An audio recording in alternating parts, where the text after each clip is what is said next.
First Chronicles chapter 3. Mga anak ni King David. Ito yung mga anak ni David mula pinakamatanda hanggang pinakabata na pinanganak nung nasa Hebron siya. Si Amnon, nanay niya si Ahinoam na taga Jezreel. Si Daniel, nanay niya si Abigail na taga Carmel. Si Absalom, nanay niya si Maaka na anak ni King Talmai ng Geshur. Si Adonijah, nanay niya si Hagith. Si Shepatiah, nanay niya si Abital. Si Etreyam, nanay niya si Egla. Pinanganak silang anim sa Hebron nung naghari doon si David ng 7 years at 6 months.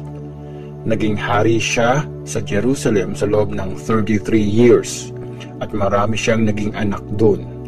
Kay Bathsheba na anak ni Amiel, nagkaroon siya ng 4 na anak, sina Shimea, Shobab, Nathan at Solomon.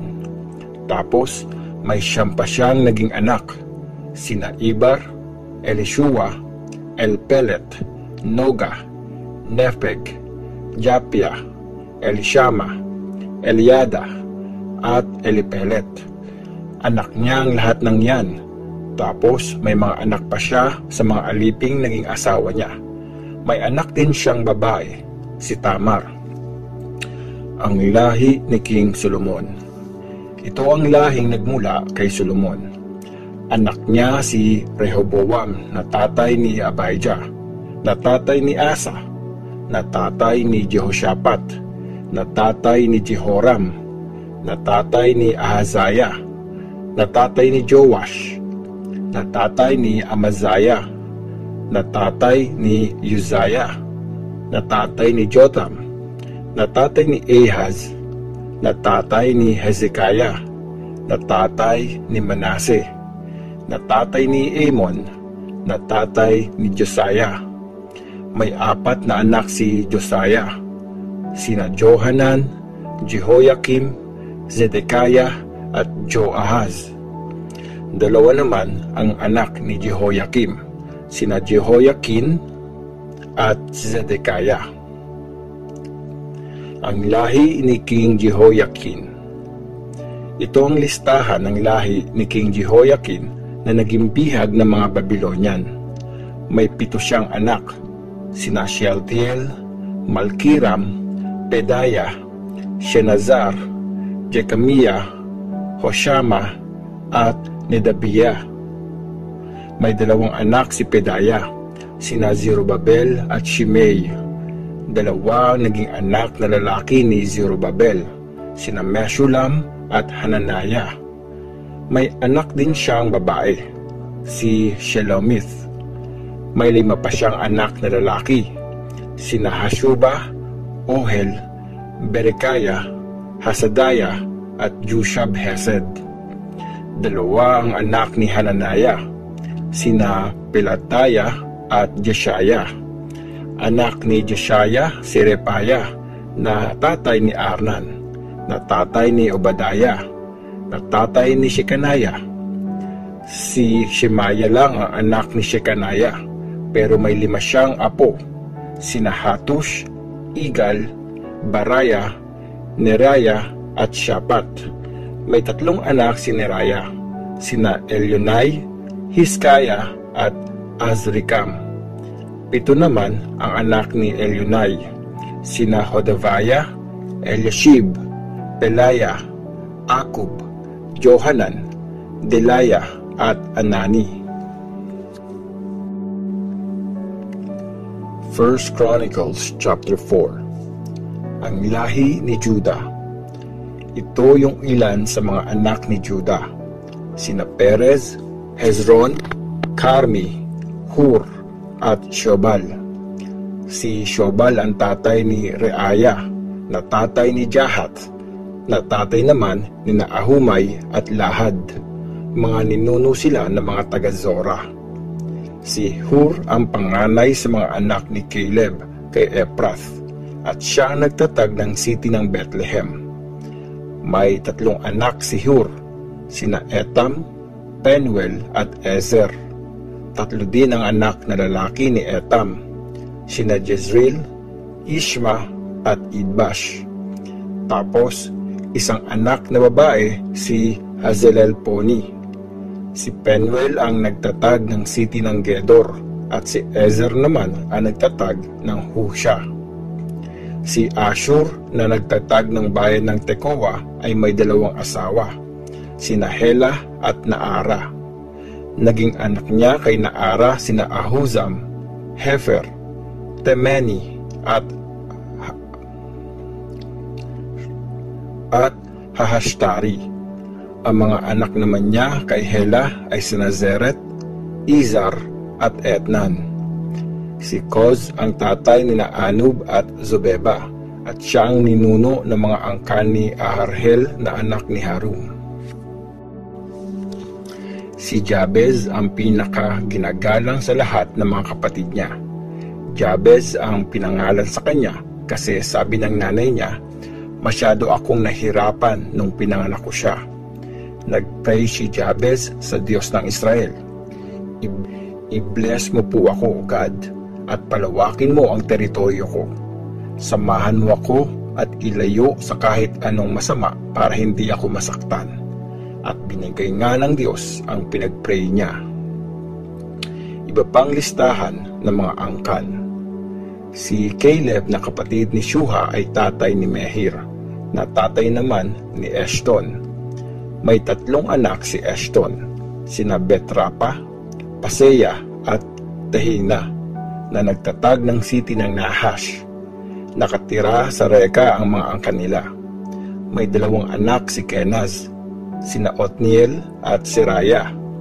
2 rin ang anak ni Otniel, sina Hatat at Meonothai. Si Meonothai ang tatay ni Opra. Si Seraya ang tatay ni Joab na nagtatag ng Geharashim. Magaling gumawa ng iba't ibang bagay ang mga taong nakatira doon. Si Caleb na anak ni Jepune ay may 3 anak, sina Iru, Ela at Naam. Si Ela ang tatay ni Kenaz. Ang mga anak ni Jehalelel ay sina Zip, Zipa, Tirya at Asarel. 4 ang anak ni Ezra, sina Jether, Mered, Eper at Jalon. Naging asawa ni Mered si Betaya na anak ng hari ng Egypt. Nagkaanak sila ng babae, si Miriam at 2 lalaki, sina Shammai at Ishba. Si Ishba ang nagtatag ng bayan ng Eshtemoa. Nag-asawa din si Mered ng isang taga-Juda at naging anak nila sina Jered, Heber at Jekotiel. Si Jered ang nagtatag ng bayan ng Gedor. Si Heber ang sa Soko at si Jekotiel naman sa Zanoa. Naging asawa ni Hodaya ang kapatid ni Naham. Mga anak nila ang pinagmula ng angkan ng Garm na nakatira sa bayan ng Keila at ng angkan ng Maakath na nakatira sa Eshtemoa. May 4 na anak si Shimon, sina Amnon, Rina, Benhanan at Tilon. Mga anak naman ni Ishi, sina Zohet at Benzoheth. Ang lahi ni Shela. Isa si Shela sa mga anak ni Juda. Anak ni Shela si Er na nagtatag ng bayan ng Leka, sila Ada na nagtatag ng Maresha at ang angkan ng mga naghahabi ng telang linen na nakatira sa Bet Ashbeya.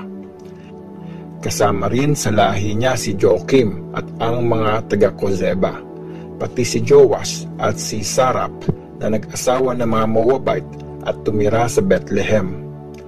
Napakatagal na ng mga records tungkol dito. Gumagawa sila ng mga palayok para sa hari at nakatira sila sa mga bayan ng Netaim at Gedera. Ang lahi ni Simeon.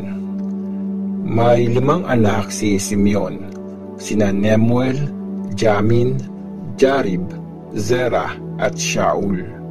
Anak ni Shaul si Shalum at apo niya si Mibsam at apo niya sa tuhod si Mishma. Anak ni Mishma si Hamuel na tatay ni Zakur, na tatay naman ni Shimei. Maraming anak si Shimei, 16 na lalaki at 6 na babae. Pero konti lang ang anak ng mga kamag-anak niya, kaya hindi dumami ang lahi ni Simeon, di kagaya ng tribe ni Judah. Tumira ang lahi ni Simeon sa mga bayan na ito: Beersheba, Molada, Hazar-Shual, Bilha, Ezem, Tolad, Betuel Horma, Ziklag, Bet Markabot, Hazar-Susim, Bet Biri at Shaaraim. Tumira rin sila sa mga lugar na ito: Etam, Ain, Rimon, Token at Ashan, at sa mga bayan sa paligid hanggang sa Baalath. Sa mga lugar na ito sila tumira at may record sila ng mga pamilya nila. Ito naman ang listahan ng mga leader ng bawat angkan nila: sina Meshobab, Jamlek, Josha na anak ni Amaziah, si Joel, si Jehu na anak ni Joshibaya, na anak ni Zeraya, na anak ni Asiel, sina Elionai, Jaakoba, Jeshohaya, Asahaya, Adiel, Jeshimiel, Benaya, at si Ziza na anak ni Shipni, na anak ni Alon, na galing sa lahi ni Jedaiah, Shimri at Shemaya. Lumaki ng lumaki ang mga pamilya nila. Nakarating sila hanggang doon papasok ng Gerar, at sa bandang East Valley kakahanap ng lugar na pwedeng pastulan. Maganda at mataba yung nahanap nilang lupain na mapagpapastulan. Napakalawak nun, tahimik at payapa, kasi mga Hamites ang dating nakatira doon.